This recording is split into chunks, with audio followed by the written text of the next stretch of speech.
Notre invité ce matin, Florian Philippot, vice-président du Front National. Florian Philippot, bonjour. Bonjour.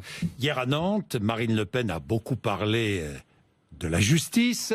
Je rappelle les faits, vous m'interrompez si vous pensez que je dis une bêtise. Alors, je peux déjà vous interrompre. En fait, elle a fait un débat sur l'État fort, et elle a parlé des juges. En réalité, je crois 1 minute de la justice, mais elle a parlé surtout moment fort. Hein. Non, elle a parlé de sa conception d'un État face au chienlit sécuritaire, économique, social, la chienlit de l'islamisme. C'était le cœur de son discours. Remettre l'État debout, remettre la France debout avec un véritable chef de l'État. Bien, je vais y revenir. Sa chef de cabinet a été mise en examen pour recel d'abus de confiance. Là, jusque-là, je ne dis pas de bêtises. La justice veut savoir si, payée par l'Europe, elle travaillait en fait pour le Front National essentiellement à Paris. Jusque-là, je ne dis pas de bêtises. Marine Le Pen a refusé de répondre à la dernière convocation des policiers. Pourquoi ? Mais parce que, Monsieur Bourdin, j'ai parlé exactement les mêmes affaires avec vous la dernière fois que je suis venu. Et j'en parle depuis 2 ans. Parce qu'en réalité, il n'y a aucun fait nouveau. Et chacun, je crois, aura compris que d'abord c'est une affaire vide, qu'on patauge dans le vide depuis 2 ans. Si ça dure aussi longtemps, c'est qu'il n'y a rien. Et que subitement, à 8 semaines de l'élection présidentielle, il y a une espèce d'accélération du calendrier judiciaire sans qu'aucun fait nouveau ne puisse le justifier. Mais il faut absolument qu'apparaisse médiatiquement des convocations, des mises en examen, parce que l'élection présidentielle arrive. Marine Le Pen ne se soumet pas à ce spectacle. Voilà. Elle veut que la justice puisse se rendre de façon sereine. Bon. Donc elle répondra, si elle doit répondre, après la campagne présidentielle, mais pas après pendant les législatives. Voilà. Et après les sénatoriales de l'automne. Non. Après, elle a dit la campagne présidentielle. Mais je vais vous dire, pour une raison simple aussi, c'est que quand on voit le Premier ministre de la France, le Premier ministre de Monsieur Hollande, Monsieur Cazeneuve, s'introduire dans le débat, commenter le débat, la décision de Marine Le Pen, la décision des juges et ça, on se dit il y a un énorme problème. On voit bien que c'est intégralement politique et politisé. Que vient faire le Premier ministre dans cette affaire ? Premier ministre de Monsieur Hollande. Il commentait surtout la déclaration de François Fillon ce matin. Enfin, il a surtout aussi commenté ce qu'a dit Marine Le Pen et il a dit même pire que cela. Il a dit maintenant, mes derniers mois comme Premier ministre à Matignon, je vais les utiliser à mettre l'État contre Marine Le Pen. Je vais les utiliser à faire campagne contre le Front National, contre Marine Le Pen. Ben, ça n'est pas le rôle d'un Premier ministre. Surtout pas quand on est en pleine période de crise. Alors moi j'ai 3 questions. Je ne vais pas me substituer au juge, soyez rassurés, mais j'ai 3 questions. Si Marine Le Pen n'a rien à se reprocher, pourquoi ne pas répondre aux convocations des policiers ? Mais elle n'a rien à se reprocher, elle y répondra. Mais elle ne va pas entretenir. Pourquoi pas aujourd'hui ? Comme ça serait fini. Oui, bien sûr. Mais vous inquiétez pas, ils ont une capacité d'imagination, ils recommenceront la semaine prochaine, etc. On ne se plie pas à ce spectacle. Est-ce que toutes les poursuites, alors je pose une autre question, est-ce que toutes les poursuites judiciaires doivent être gelées pendant la campagne électorale jusqu'à l'élection présidentielle ? Je crois qu'il faut que pendant la campagne présidentielle, on parle du fond. Moi, je veux bien qu'on parle ad vitam aeternam. Non, mais je vous pose la question. Oui, non, mais je vous dis oui. Vous dites oui. Mais bien sûr. Les juges doivent mettre entre parenthèses des investigations, leurs investigations. C'est pas les investigations, mais je crois qu'on doit avoir le temps du débat de fond. Moi, je veux bien qu'on parle pendant 8 semaines encore du statut. Attendez, je vous réponds. Du statut administratif d'un contrat d'une assistante de Marine Le Pen en 2009 au Parlement européen. Je veux bien, c'est passionnant. C'est passionnant. Mais on peut aussi parler du chômage. On peut aussi parler du terrorisme islamiste. On peut parler de ce qui s'est passé dans les rues de Nantes hier. Vous savez, c'est un emploi fictif ou pas ? Mais c'est absolument pas un emploi fictif. Elle a toujours été l'assistante de Marine Le Pen. Au pire, on lui reproche de trop travailler. C'est tout. Alors, est-ce que les juges... Et surtout, juges, je vous dis, dans cette affaire... Vous dites oui, les juges doivent mettre entre parenthèses leurs investigations. Vous dites oui. Pas leurs investigations. Il n'y a jamais eu de suspicion d'enrichissement personnel concernant Marine Le Pen dans cette affaire-là. Pour ceux qui veulent faire des amalgames, il n'y a aucune suspicion. Qui a fait l'amalgame ? Pour ceux qui voudraient faire l'amalgame, il n'y a aucune suspicion. On parle du statut administratif d'un contrat d'assistante en 2009. Voilà ce dont on parle et dont on rebat les oreilles des Français. Vous dites clairement, les juges doivent mettre entre parenthèses leurs investigations. Non, je leur demande pas sur d'arrêter les politiques, quels qu'ils soient. Non, je leur demande pas d'arrêter de travailler. Mais je dis simplement que Marine Le Pen fait valoir ses droits. Laissez la justice travailler normalement. C'est exactement ce que je dis. Et convoquer un candidat s'il doit être convoqué. Mais Marine Le Pen peut aussi faire valoir ses droits, c'est l'article 26 de la Constitution, et répondre après cette campagne présidentielle, parce que sinon, C'est le gouvernement des juges, mais c'est pire que cela. C'est le gouvernement des juges décidé par le Premier ministre selon un agenda médiatique. C'est la preuve, c'est que M. Cazeneuve s'introduit. L'agenda médiatique, ce sont les juges. M. Cazeneuve s'introduit dans ce débat. Que vient-il faire dans ce débat? Est-ce que François Fillon doit lui aussi refuser de répondre à toute convocation? C'est un grand garçon, il fera ce qu'il veut. Monsieur Fillon, moi je lui avais dit il y a un mois, vous devriez plutôt partir parce que sinon on n'arrivera pas à parler du fond. Est-ce que j'avais pas raison? Est-ce qu'à cause de ces affaires, on n'a pas du mal à parler du fond? Devrait toujours partir, Monsieur Fillon? Lui? Non, il a fait le choix de rester. C'est son choix. Mais je vais vous dire aussi pour lui, je pense que c'est bien qu'on en parle après, qu'on puisse avoir un débat aussi avec Fillon, avec Macron, avec Hamon, avec Mélenchon, avec tous les autres, qu'on puisse avoir un débat parce que sinon on va avoir le débat. Sinon on va passer à côté de cette élection présidentielle. On va repartir pour 5 ans avec qui? L'héritier de François Hollande, c'est-à-dire Monsieur Macron? Son ancien ministre, son héritier? C'est quoi l'intérêt? On va repartir 5 ans de hollandisme après le quinquennat catastrophique qu'on vient de vivre? Mais il n'en est pas question. Il n'en est pas question. Il faut aussi qu'on ait ce débat avec Monsieur Fillon. Vous savez, Fillon, lui, ses affaires sont perçues comme très graves parce qu'il y a une suspicion d'enrichissement personnel et familial. Et ça, je pense que ça pose un vrai problème moral et d'éthique, ce qui fait que la relation de confiance entre Fillon et les Français, elle est cassée. Ça paraît évident. Mais il faut quand même qu'on ait un débat de fond aussi avec Fillon, quand il veut privatiser la sécurité sociale. Vous demandez des débats de fond. Quand il veut, ce que je comprends. Quand il veut je comprends. Et on aura ces débats de fond, je pense, avant le premier tour de la présidentielle. On les aura. Mais évidemment qu'on les aura. Alors, quand même, 2 questions, puis j'en termine avec la justice, y compris sur cette antenne.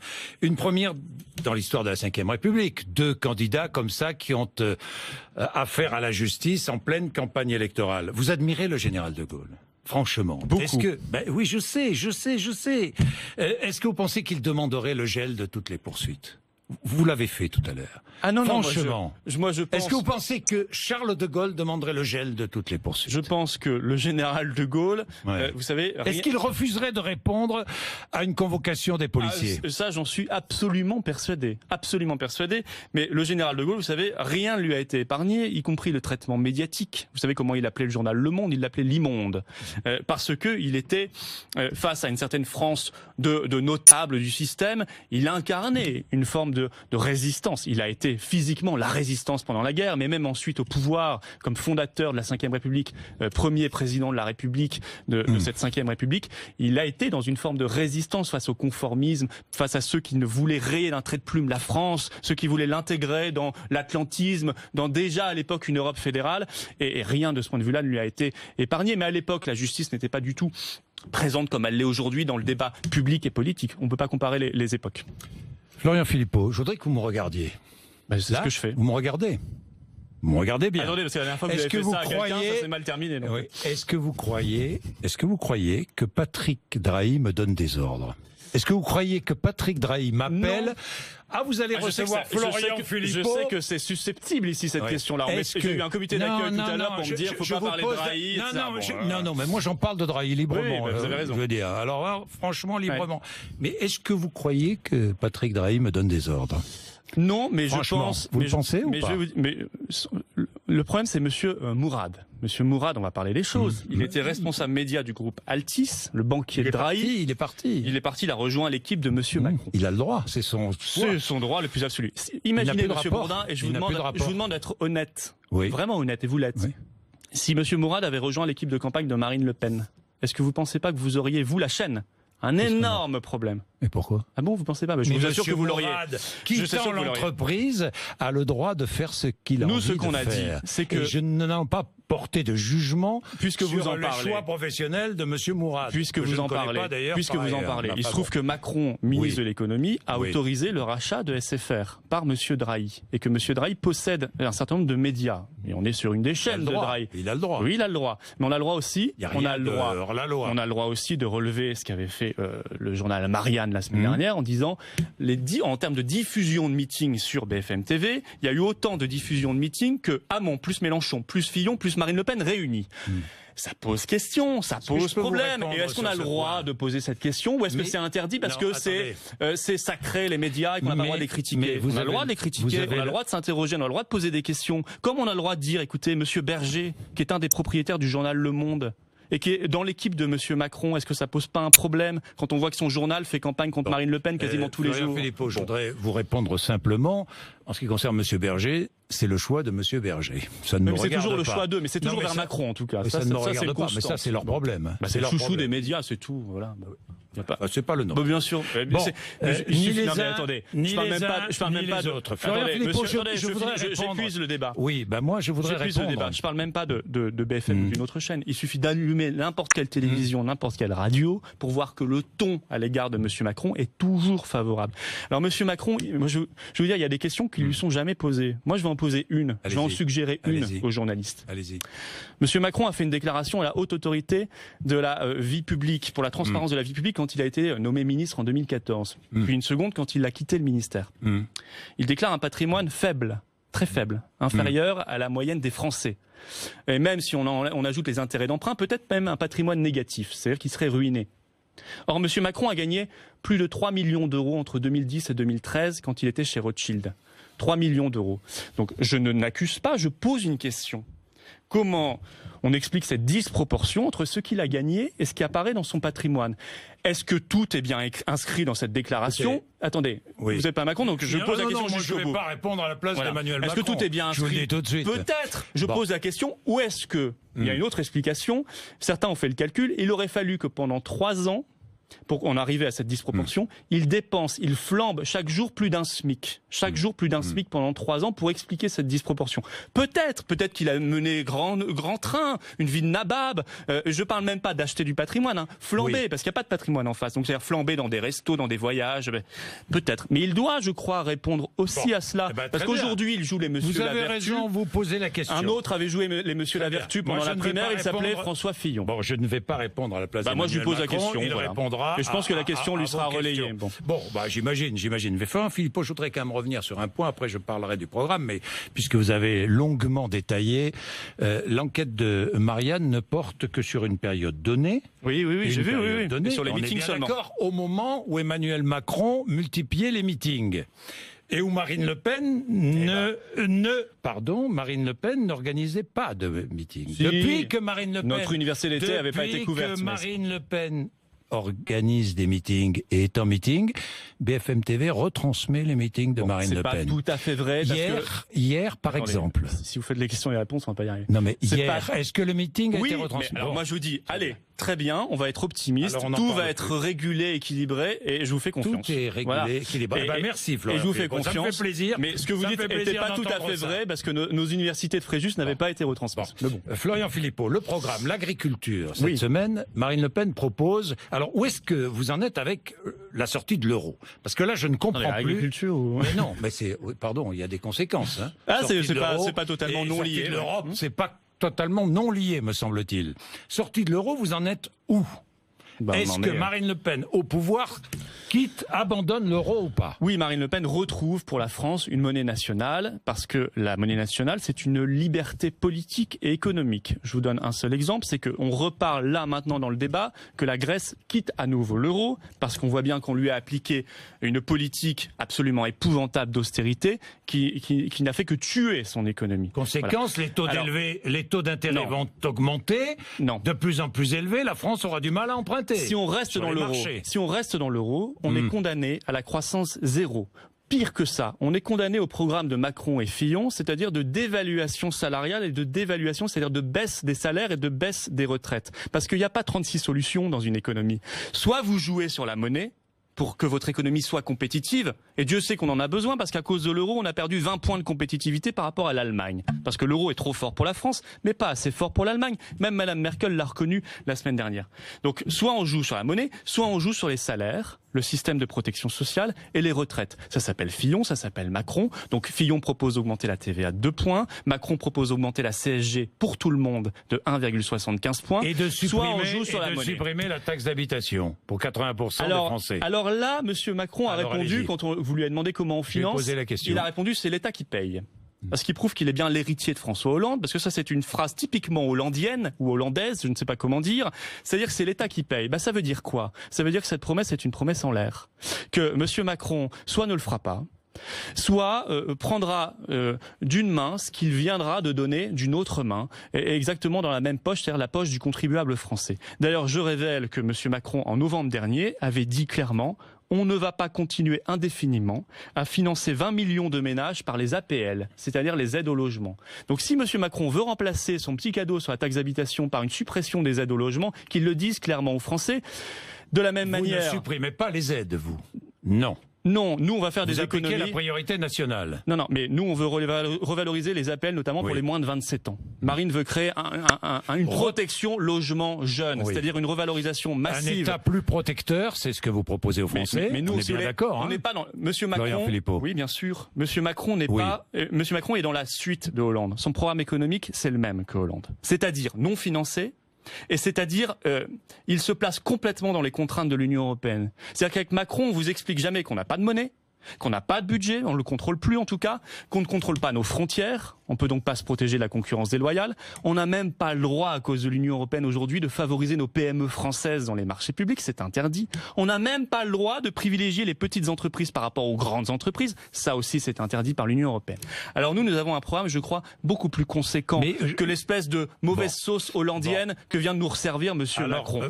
On va jouer sur, on va jouer sur la capacité de l'État à se renforcer, à se réarmer dans la mondialisation. Oui, on va supprimer la directive détachement des travailleurs parce que c'est une concurrence déloyale terrible pour le BTP, pour l'agriculture. Oui, on va redonner des frontières à la France migratoires et économiques. Migratoires parce que contrairement à Macron et Fillon, on ne veut pas d'un Schengen 2. Nous, on veut des frontières nationales.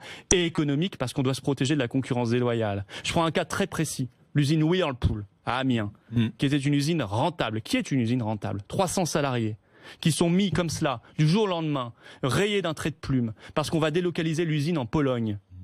Et pourquoi? Pour revendre en France? Parce que Whirlpool vend en France et que la France est son premier marché européen? Mais c'est trop facile ça, Monsieur Bourdin. Donc nous, on mettra en place une taxe dissuasive de 35%. Vous délocalisez, mais vous voulez revendre en France? Vous pouvez pas avoir le beurre et l'argent du beurre. On mettra en place une taxe dissuasive et je peux vous assurer qu'ils y réfléchiront à 2 fois avant de décider cette odieuse délocalisation. Bien, je regardais toutes les analyses du programme de Marine Le Pen. 2 tiers des mesures empruntées à la gauche ou semblables à celles défendues par Jean-Luc Mélenchon par exemple, retraite à 60 ans, prime au pouvoir d'achat, abrogation de la loi travail, défense des services publics, maintien des 35 heures, tout ça c'est vrai.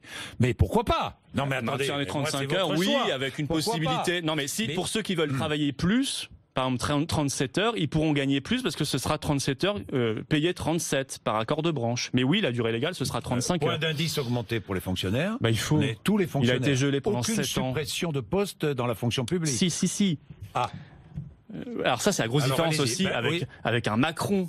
Macron, il veut rien changer. 120 000, dit Macron. Non mais d'accord, mais nous, on veut... 500 000, dit François Fillon. Et vous? Oui, alors ça, c'est de la folie. Nous, on veut 3 tranches on veut 3 niveaux d'administration locale. La commune, le département et l'État, l'État-nation.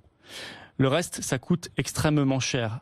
Vous voyez, les intercommunalités, les grosses régions et l'Union européenne, c'est un coût phénoménal parce qu'il y a des élus rémunérés, parce qu'on recase les copains. Ça c'est vrai qu'au Front National, vous êtes très content que l'Union européenne existe. Non mais par exemple, attendez, je vais vous dire que le Parlement européen existe. Oui, ça c'est sûr. Pour y faire valoir nos idées, on a le droit encore, non? Non mais on s'est fait élire aussi, hein. Attendez, mais moi je ne remets pas. On s'est fait élire, on est même arrivé en tête, voyez-vous. Non, mais moi je ne remets pas votre élection. Je dis simplement. Mais ce qu'on explique moins aux Français, c'est qu'à l'Union européenne, il y a 33 000 fonctionnaires qui sont les mieux payés du continent.